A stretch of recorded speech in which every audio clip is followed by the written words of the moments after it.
السلام عليكم ورحمة الله وبركاته ومستر عبد الناصر oo maantana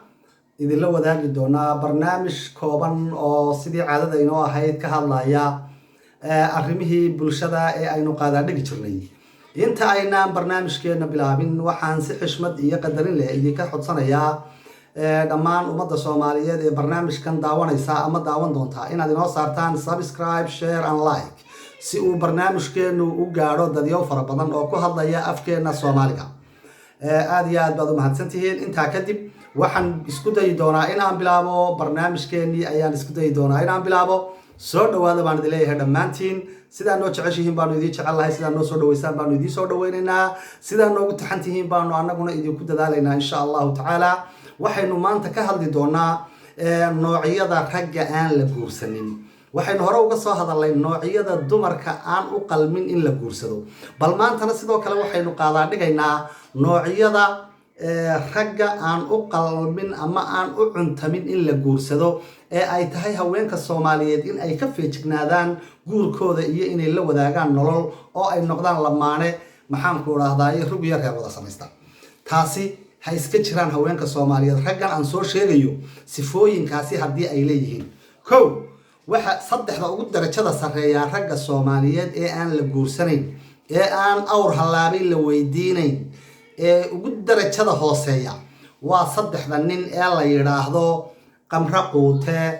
qabxad roorsade iyo qamaar wale qamra quute qabxad roorsade iyo qamaar wale qamra quute waa maxay waa ninka oontiisuba tahay khamri la cabo wuxuu ka shaqeeyaa ninkaasi khamri la cabo wuxuu ka shaqeeyaa ninkaasi goobaha xunxun iyo meelaha kilaabada ee khamriga lagu cabo ayuunbu 24 saacadood fadhiya shaqadiisu waa inuu khamriga cabo oo uu dadka ajnabiga ah ama isagaba la jinsiyada ah ee cabaya meelaha wax lagu cabayo uu wax ku cabo shaqo kale oo qabta haba yaraatee ma jirto waa nin xiriirkii isaga iyo Ilaahay u dhaxeeyay gooyay markaas xiriir aadami ka dhaxeeyay hagaajinaya maya weeye jawaabtu waa kaasi waa qamra quute hadii uu yahay ninku waad iska jiraysaa hala wadaagin nolol ha u noqonin afo ka feejignow waxa weeye waa inaad aad iyo aad uga fogaataa qabxad roorsade waa nin isaguna wuxuu ka shaqeynayaa oo uu had iyo jeer ku foogan yahay la macaamilka iyo la socodka iyo maxaan ku raahdaayay dumarka xunxun ee jirkooda ka ganacsada meel ay joogaanba ama ajnabi ha ahaadaan cadaana ama kuwa madow ha ahaadaan waxaasuu ku dhex jiraa markaa kaasi xoogiisii iyo xoolihiisiiba iyo xawadiisiiba wuxuu ku dhameeyay meel daran buu ku dhameeyay markaa kaana waad iska ilaalinaysaa in aad nolol la wadaagto oo aad u noqoto afo oo aad rug iyo reer wada yeelataan waayo waxba kuma soo sido waa qabxad roorsade saddex waa ninka la yiraahdo qamaar wale waa ninka wuxuu soo qaadanayaa mushahar ayuu soo qaadanayaa mushaharkiisu inuu mushahar fiican yahay baa laga yaabaa inuu meel wanaagsan ka shaqeeyo laga yaabaa inuu shaqo fiican iska haysta laga yaabaa wax aliyaala mushaharkii uu soo qaatay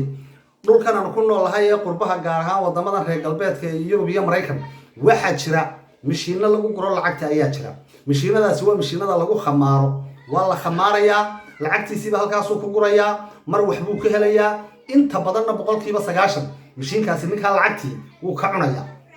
isagoo waxaad arkaysaa dabeeta kabala isagoo waxaad arkaysaa busaaradsan isagoo waxaad arkaysaa nooc kala isagoo waxaad arkaysaa aad ka didaysa wajigiis marka kaasina waxa weeye waa qamaar wala oo waa wixii diintu inoo diiday qamriga iyo qamaarkuba ee aayadaha dhamee quraanka ay ku soo dageen ee Ilaahay iyo Nabiga Kaleehi salaatu wasalaam ay inaga dardaareen in aynu waxa isticmaalno ama aynu ku dhaqano saddexdaasi waa saddexda ugu darajada sareeya darajo kala leeyihiin waxa ku xiga saddexda ku xiga ayaan idin soo qaadi doonaa iyagana waxa la yiraahdaa qaynuun jiid waa ninka garmaqaataha ah ee la yiraahdo qaynuun jiidka qiyaamolaha iyo ninka qaab miskiin la ee qabo qaynuun jiid waa nin xeerkii qoyska u degsanaa ama sharcigii isaga iyo qoyskiisu ay dhigteen haba yaraatee ku dhaqmi maayo oofin maayo fulin maayo isaga burburinayo oo jabinaya kaana looma baahna qiyaamole waa ninka beenaalaha ee aan qowl xalaal aqoon tuuqabo waxa weeye kuwa la dhashay kuwa la xididka kuwa xigtada u ah kuwa kale ay macaamil kaleeyhiina asxaabta ayhiina meehelka jiiraanka cidnaba qowl xalaal u sheegi maayo waa beenaale waa la yaqaana mahebel baa kuu sheegay ha iska daa kaa wixiisa lama qoreen mar haddii ninka sidaa la yidhaa waxa ku cad inuu ninkaasi yahay beenaalu meel isu taagay dee beenaale ha la wadaagi nolol haddaad la wadaagta adaa darigaaga isdhigay gabadhay naftaada uun aale haddaad beenaale yaa aan qowl xalaale aqoon aad la wadaagto muxuu ahaayey aad noloshaada la wadaagto oo weliba qiyaamoola ah oo qiyaamo badan qiyaamadii iyo beentii way iswataan waayahay qodob waxa kusii xiga ninka la yidhaahdo ninka qaab miskiin le ee qabow ninkani wuxuu leeyahay qaab miskiin waa nin aada u qabow qorigiisa unbuu rag kale bilaash ku qaataa wixii uu isagu xaqa u lahaa unbuu qayrkii hortiisa ku qaadanaya nin wixiisa dhacsan karaya maaha uma jeedo dagaala ku dhacsada ninku nin af wax ku dhacsan karaya maaha afkiisa adina hadalkeeda badda marka waa nin qaab miskiin leh oo aada u qabow oo waxa weeye wixiisa aan ridan karaynin kaasina uma cuntama in la guursado ama waa inaad iska ilaalisaa inaad nolol la wadaagto 6 baynu halkaa ku haynaa waxaan sheegi doonaa haddana 3 dambe ee ku xiga waa qodobka 7 waa ninka la yiraahdo qardoofa badane iyo ninka la yiraahdo ninka qafiifka la yiraahdo iyo ninka qadiya la yiraahdo qardoofa badane qafiif iyo qadiye maxay yihiin iyaguna qardoofa badane waa ninka qorqodaha ah ee اللهم صل على محمد سقچانك قد كبدن gabadha uun sidaa ugu meeraysta kolba meel kaga soo wareega borobaleen abuura aan markura reerka u deynin in ay deganaadaan oo ay caadi ahaadaan ninkaasa la yiraahdaa waxa la yiraahdaa qardoofa badane uu qardoofa badan yahay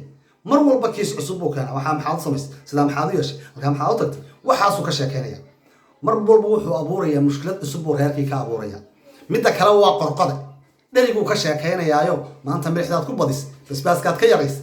subagaad ku badis waxaas uu ka sheekeynaya looma baahna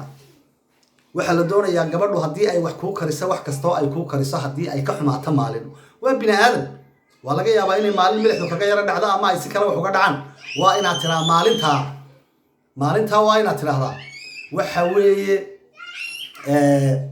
الله إله واحد كريسي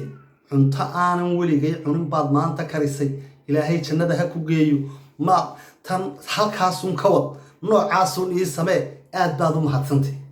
مالين دمبه أي دليل شيء ده وجان دون تايو أدونم دون تا الله الشديد انتدي معاني ده لكن ما تقرن سها وحير من إحدى وحير ها كاجا يرى فكتي هايو قف كلا يقدر يربى أيا لقى يا با مركعين ترى يدون أي قلب كذي أي قرأت لكن هذا كبره وترى واحد وحاول عن ما يعرف ويسكت جيا كبردي قد جمانتها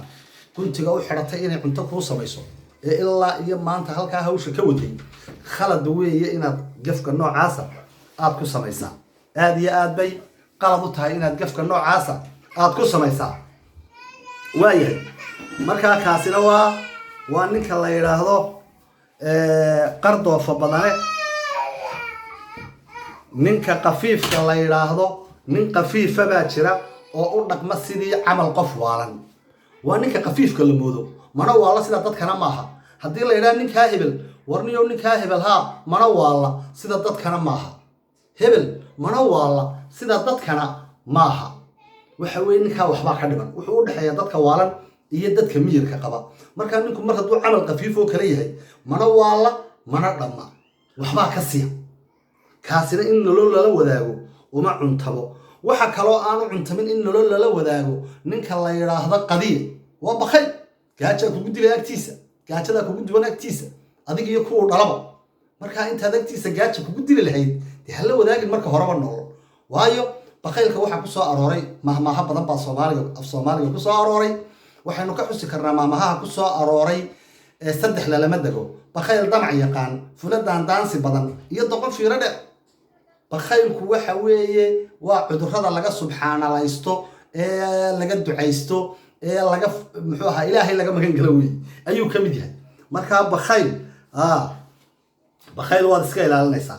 waxaan ku dareynaa ninka la yiraan saddexda ku xigaan sheegi doona waa ninka qaamaysan waa rax qaamaysan sheekadii raa qaamaysan ninka qaamaysan ee had iyo jeer daynta lagu leeyahay ee dariiq walba laga haysto ee ku odhanaya waddada ha imarin taana ha imarin taana ha imarin waa ninka qarjajaas waa ninka naagaha badan ee isagoon guursanaynin haddana dumarka mar walba xidhiidh lale taleefonkaa lagala soo hadlaya social mediaha intaa looga yeedhaya waxa weeye dumar unbuu ku dhex jiraa ku maran yahay kaasina waa qarjajaasoo waa naaga badanoo abdadeed male waad iska ilaalinaysaa inaad nolol la wadaagto ka ku xigaa waa ninka aan aqoonin qiimaha xididka ma yaqaano xididku xurmay kugu leeyihin xididku xurmay kugu leeyihin xurmadoodu waa maxay markay kuu soo galaan waa inaad fadhiga uga kacdaa waa inaad istaagtaa waa inaad soo dhawaysaa waa inaad si fiican u qabataa wixii awooddaada ah hadday tahay martiso iyo hadday tahay manfacasiin iyo hadday tahay wax kalaba waa inaad wax aliyaala wixii ay kaaga baahdaan wixii awooddaada ah aanad waxba ka akran waayo waa xididku ciyaar maaha xurmada xididka ninku haddaanu aqoon meel la qaata male dee maxaad ku falin nin aan walaalkaa iyo aabbaha iyo adeerkaa aan xurmaynaynin adigana ku xurmayn maayo ayay ka dhigan tahay oo weliba waxaa la yidhaahdaa ninka xididka aan u roonayn waxa had iyo jeer u raaca baa la yidhi ninkaa xanuun u qarsoon baa jira oo la yidhaahdo shakiyo qolqolkuu raad ka daya qolqolka guriga ayuu raad ka daytay yaa soo galay guriga maanta yaa iga dambeeyey yaa kuu yimid yaa kula soo hadlay waxaasuu ka shakeynaya waa xanuunkaas shakigu waa xanuun ragga maxaa u dawaa xabaal wax kale uma dawaa laakiin shakiga dumarka iyo shakiga raggu way kala duwan yihiin dumarka shakigoodu waa qayb dareenka ka mid a ragga shakigiisuna waa xanuun dawadiisu xabaalun tahay maanta halkaasaan kusoo koobayaa aad baad u mahadsan tihiin wasalaamu calaykum waraxmatullaahi wabarakaatu waa cabdinaasir dheego idale barnaamij dambe iyo kulan dambe oo xiise leh